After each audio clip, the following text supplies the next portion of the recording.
আমাদের পূজনীয় স্বামী রমানন্দজি মহারাজ, যিনি আছেন এখন কাশী সেবাশ্রমে আছেন, অনেকেই আপনারা চেনেন, জানেন, তাকে দেখেছেন সারদা পীঠে, তার আগে সেবা প্রতিষ্ঠানে, অন্য জায়গায়।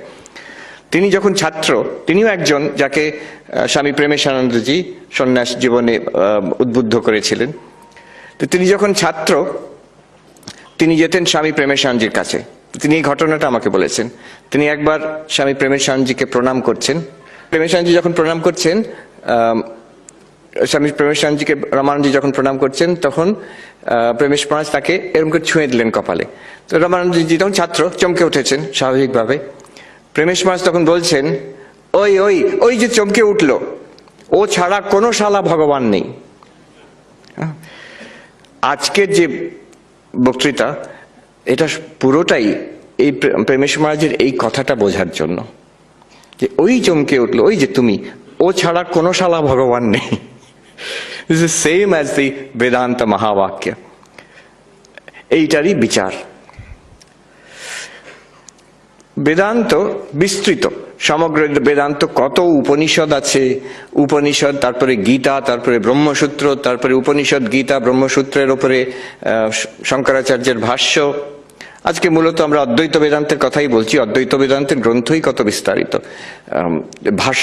ভাষ্যর ওপরে টিকা টিপ্পণী, তারপরে কত প্রকরণ গ্রন্থ, বিবেক চূড়ামণি আছে, অপরোক্ষ অনুভূতি আছে, পঞ্চদশী, দৃগ্দৃশ্য বিবেক, কত কত বই আছে। তার মধ্যে কত বিচার, কঠিন কঠিন বই, অদ্বৈত সিদ্ধি, চিৎসুখী, খণ্ডন খণ্ড খাদ্য, কত কঠিন কঠিন বই বিচার আছে। এই সব কিছু কিন্তু, এটা অদ্বৈত বেদান্তের একটা বিউটি, একটা এলিগেন্স। এই সব কিছুকে উই ক্যান কম্প্রেস, এক কথায় আনা যায়। সেই কথাটা কি? ব্রহ্মসত্য জগৎ মিথ্যা, জীব ব্রহ্মৈব নাপর। অনেকে আমার পরিচিত, ব্রহ্মই একমাত্র সত্য, জগৎ হচ্ছে মিথ্যা, আর আমরা কি, আমি কি সত্য না মিথ্যা? তুমি ব্রহ্মই, জীব ব্রহ্ম ছাড়া আর কিছু নয়। এই কথা সমগ্র অদ্বৈত বেদান্তকে কম্প্রেস করে এক কথায় নিয়ে আসা যেতে পারে। ঠাকুরকে একজন জিজ্ঞেস করেছিল, আমাকে এইরকম উপদেশ দিন, যাতে এক কথায় উপদেশ দিন আমাকে, যাতে আমার জ্ঞান হয়ে যায়। জানি না কে জিজ্ঞেস করেছিল, সে মহাবুদ্ধিমান, যেমন জানে যদি বেশি কথা বলতে দেওয়া হয়, পুরো কথামৃত আছে 1000 পাতার, তো লিমিট করে দিলেন, একটা কথা বলা অ্যালাউড, তার মধ্যে আমার কিন্তু জ্ঞান হয়ে যাওয়া উচিত, সে একটা কথায়। তো ঠাকুর তাকে বললেন, ব্রহ্ম সত্য জগৎ মিথ্যা, এইটি ধারণা করো। জীব ব্রহ্ম এই কথাও বললেন না, ব্রহ্ম সত্য জগৎ মিথ্যা, এইটি ধারণা করো। রাজা মহারাজ স্বামী ব্রহ্মানন্দ লিখছেন, ইহা বলিয়া তিনি চুপ করিয়া রহিলেন। মানে শ্রীরামকৃষ্ণ এইটুকু বলে চুপ করে রইলেন, এটাকেও স্বামী ব্রহ্মানন্দ স্ট্রেস দিচ্ছেন। তার মানে এরপরে আর কিছু বলার নেই। এই যে ব্রহ্ম সত্য জগৎ মিথ্যা, ঠাকুর বহুবার কথামৃততে বলেছেন, ভগবানই বস্তু আর সব অবস্তু। এইটা হচ্ছে অদ্বৈত বেদান্তের সার। এই বাক্য ঠাকুরের কথা, ব্রহ্মসত্য জগৎ মিথ্যা, কিংবা প্রেমেশ মহারাজের যে কথাটা, ওই যে চমকে উঠলো, ও ছাড়া কোনো শালা ভগবান নেই, এইটাই হচ্ছে বেদান্ত বাক্যের অর্থ। এইটাকে বিচার করে বুঝতে হবে। বিচার করে কেন? জপ করতে পারি, ব্রহ্মসত্য জগৎ মিথ্যা, ব্রহ্মসত্য জগৎ মিথ্যা জপ করলে হবে না? আমার মনে পড়ছে, আমাদের একজন প্রবীণ সন্ন্যাসী বলছেন, তাদের যখন সন্ন্যাস হয়েছে, গম্ভীর মহারাজ সন্ন্যাস দিয়েছেন, স্বামী গম্ভীরানন্দজি। সন্ন্যাসের পরের দিন ভোরবেলা যারা নতুন সন্ন্যাসী, তারা একটা সুযোগ পায় প্রেসিডেন্ট মহারাজের কাছে গিয়ে প্রশ্ন জিজ্ঞেস করতে। যা আজকে পেলাম, ভোর রাত্রে যা পেলাম, তার মানে কি, অর্থ কি, তার বিষয়ে যা সব প্রশ্ন হতে পারে। তো মহাবাক্য, এটা কিছু গোপন নয়, আমাদের ট্র্যাডিশনের মহাবাক্য হচ্ছে অহম ব্রহ্মাস্মি, আই অ্যাম ব্রহ্মণ। তো এই নিয়ে প্রশ্ন, গম্ভীর মহারাজ তো খুব স্বল্পভাষী, এনি কোয়েশ্চেন, চোখ বন্ধ করে বসে থাকতেন, পুরো আমাকে ভিভিড বর্ণনা দিয়েছেন সেই মহারাজ। গম্ভীর মহারাজ বসে আছেন, আর নামেও গম্ভীর, ব্যবহারই উনি গম্ভীর ছিলেন, বেশি হাসাহাসি কথাবার্তা বেশি বলতেন না, চোখ বন্ধ করে এনি কোয়েশ্চেন্স। তখন এই যে মহারাজ আমাকে বললেন, আমার সব অন্য যারা সন্ন্যাসী, নবীন সন্ন্যাসী, আমাকে লিডার করে পাঠিয়েছে মহারাজকে জিজ্ঞেস করতে প্রশ্ন। তো আমি জিজ্ঞেস করলাম, মহারাজ, এই যে আমরা মহাবাক্য পেলাম অহম ব্রহ্মাস্মি, এটা কতবার জপ করব? এটা সবাই জিজ্ঞেস করছে। কারণ জানি গুরুর থেকে ইষ্টমন্ত্র পেয়েছি, তাকে কতবার জপ করব গুরুদেব বলে দিয়েছেন, তাহলে এই একটা নতুন কিছু পেলাম, এটাকে জপ, এর আগে যারা পেয়েছেন গায়ত্রী মন্ত্র সেটাও বলে দেওয়া হয়েছে কতবার জপ করতে হবে, অতএব এটাও তাহলে ওই রকমই হবে কিছু একটা। How many times should be repeated?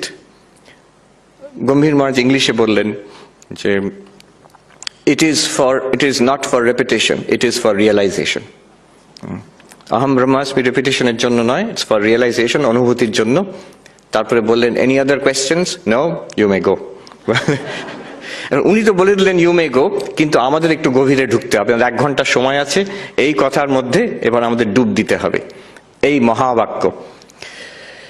বিচার কেন? এই জন্য this is also the uniqueness of the way of অদ্বৈত বেদান্ত। দেখুন, ধর্ম অনেক রকম ভাবে হতে পারে, অধ্যাত্ম স্পিরিচুয়ালিটি অনেক রকমের হতে পারে।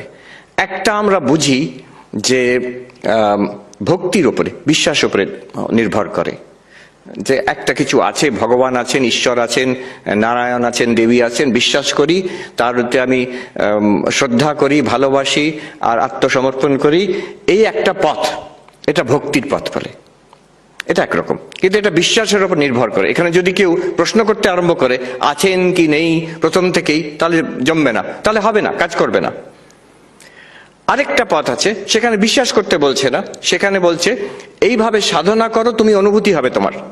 হ্যাঁ, পাতঞ্জল যোগ, সেখানে বিশ্বাসটা মেইন জিনিস নয়, সেখানে বলছে এই রকম আসন করো, এই রকম মনটাকে উইথড্র করো, এইভাবে কনসেন্ট্রেশন করো, you will get certain mystical experiences, অলৌকিক দর্শন ইত্যাদি হবে, যার দ্বারা তোমার কাছে প্রমাণিত হয়ে যাবে যে ধর্ম অধ্যাত্ম পথের সত্য।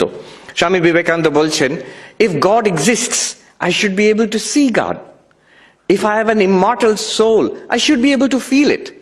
যার জন্য নরেন্দ্রনাথ দত্ত বিবেকানন্দ হলো।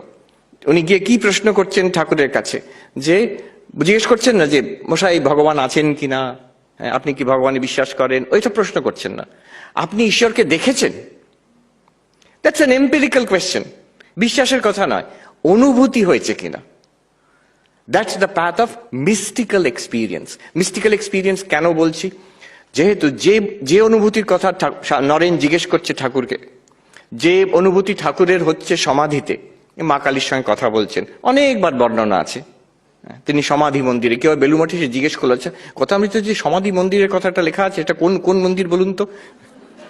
তিনি সমাধি অবস্থায় আছেন, সেই অবস্থাতে তিনি যা অনুভব করছেন অন্যরা কিন্তু অনুভব করছে না। আশেপাশে যারা আছে তারা দেখছে একটা অদ্ভুত কিছু ঘটছে, তাদের মন আনন্দে ভরে যাচ্ছে, কিন্তু তারা মা কালীকে দেখতে পাচ্ছেন না, মা কালীর যে শব্দ শুনতেও পাচ্ছেন না, ঠাকুরই একমাত্র দেখছেন আর শুনছেন।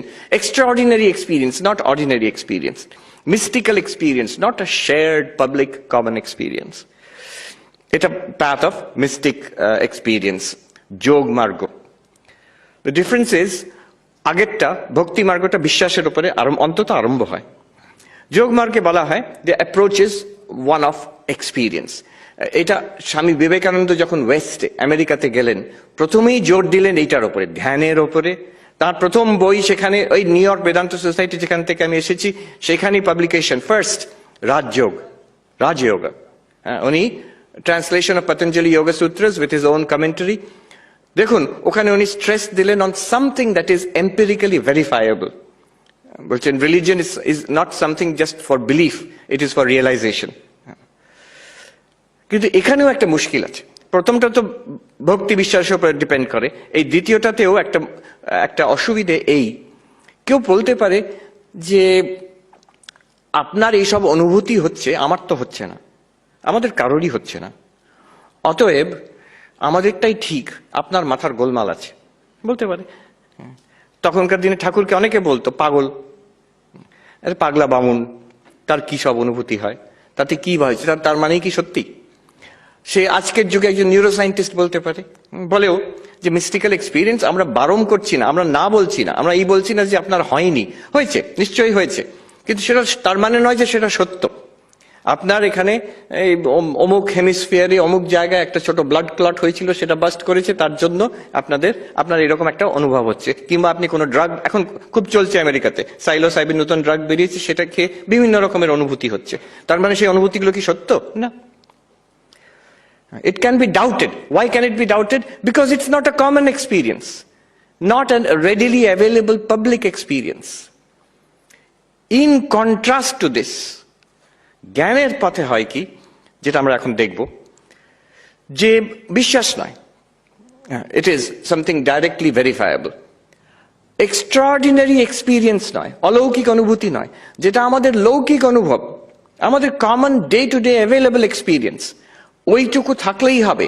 তারপরে সেই এক্সপিরিয়েন্সের ওপরে বিচার করলে এই যে ক্লেম আমি ব্রহ্ম, আমি যে সচ্চিদানন্দ, এইটা বেরিয়ে আসবে, এটা প্রকাশিত হয়ে যাবে, এটা আমরা অনুভব করতে পারবো।